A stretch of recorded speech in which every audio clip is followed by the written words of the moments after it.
Ensuite, on va indiquer une condition. On va dire que si notre plane virtuel est touché, donc là, on va utiliser le raycast. Si je place ma souris dessus, regardez, c'est un booléen. Donc ça renvoie soit une valeur vraie, soit une valeur fausse. Entre parenthèses, on a besoin d'un rayon. Et ça tombe bien, on l'a juste au-dessus. Donc ray, notre rayon c'est ray. Et ensuite, on a besoin de stocker les informations si on touche quelque chose. Donc ça va être dans une variable out de type float, que l'on va appeler par exemple distance. Donc là, c'est une variable juste pour stocker les informations lors du toucher. Et ici, en fait, on aimerait connaître la distance, le point que l'on va toucher. Donc on va se créer une variable vecteur 3 que l'on va appeler hitPoint,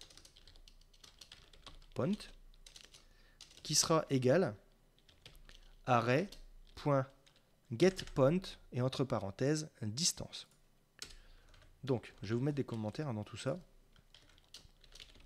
Là ici, on crée un rayon qui part de la caméra en direction de la position de la souris.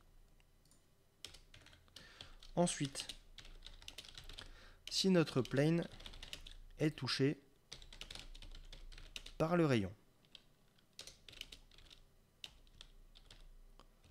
on stocke les infos avec out. Ici, on crée du coup un vecteur 3 qui va contenir la position touchée. Donc l'intersection en fait. Et du coup, grâce à ça, on va pouvoir faire une opération. Donc là, on va retourner tout en haut à la déclaration de variable et on va créer un nouveau vecteur. Une variable private de type vecteur 3 que l'on va appeler player orientation.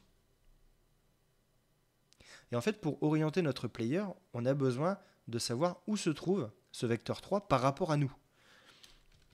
Donc à la ligne 44, on va utiliser notre variable player orientation, qui est un vecteur 3. Ça va être égal à quelque chose. Donc, pour connaître la position d'un point ou une distance, on va utiliser donc, le point touché, hitPoint, le vecteur 3 en question, moins notre position. Donc transform.position.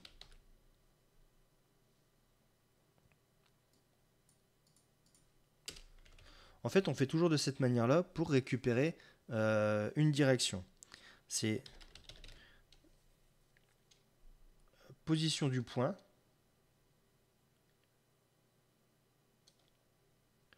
position touchée moins notre propre position. Donc là, on va obtenir une direction. On obtient une direction. Et du coup, on va pouvoir s'en servir.